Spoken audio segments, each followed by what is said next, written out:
Nagbabalik tayo sa huling yugto ng ating online viewership ng dalawang noontime show dito sa bansa, ang It's Showtime at ang Eat Bulaga. Pero bago natin umpisahan ang huling yugto ay humihiling ako na pakisubscribe ang aking YouTube channel, pakiclick ang bell icon para una kayong ma-notify sa mga bagong video na ilalabas ko. At pakidamay nyo na din na i-follow ang aking Facebook page na Mega TV at ang aking TikTok account na Kaparokya TV.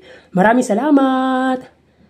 So mga kaparokya, quick recap lang po tayo sa lumabas na online viewership sa unang yugto at ikalawang yugto ngayong araw po ng Biyernes, July 5. Ang Eat Bulaga po ay may 97,000 viewers at ang It's Showtime naman po ay may 111,000 viewers.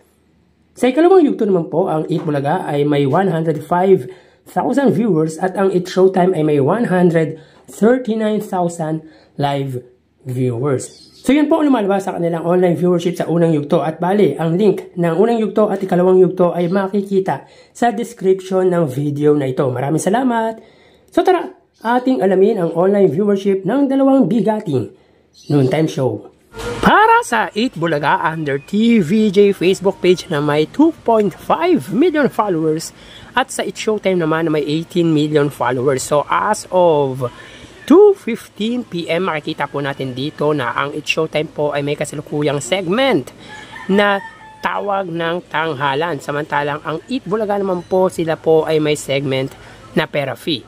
So dito ang It's Showtime po ay may 4.5 thousand viewers. Samantalang ang Eat Bulaga naman po ay may 2.5 thousand viewers. So again, as of 2:15 ang It's Showtime ay may 4.5 thousand viewers at ang Eat Bulaga naman po ay may 2.8 thousand viewers.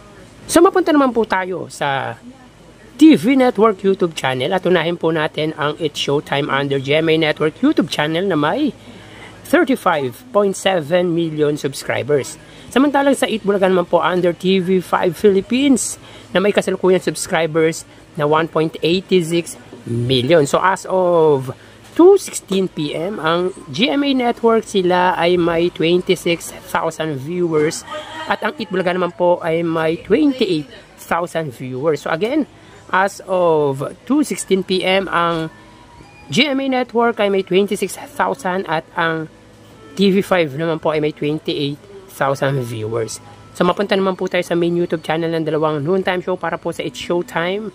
Under po yan sa ABS-CBN It's Showtime na may 2.29 million subscribers at sa Eat Bulaga naman po under Eat Bulaga TVJ YouTube channel na may 1.04 million subscribers. So as of 2:17 PM, ang It's Showtime ay may 57,000 at ang Eat Bulaga naman po ay may 39,000 viewers. So again, as of 2:17, ang It's Showtime ay may 57 or 58,000 viewers at ang Eat Bulaga naman po ay may 39,000 live viewers. So bali ang total na nakuha ng dalawang noontime show para sa kanilang huling yugto ay, mga kaparokya, bago natin ibigay ang total live viewership ng dalawang noontime show ay humiling ako na pakisubscribe ang aking YouTube channel. Pakiclick ang bell icon para una kayong ma-notify sa mga bagong video na ilalabas ko at pakidamay nyo na din na i-follow ang aking Facebook page na Mega TV at ang aking TikTok account na Kaparokya TV. Maraming salamat!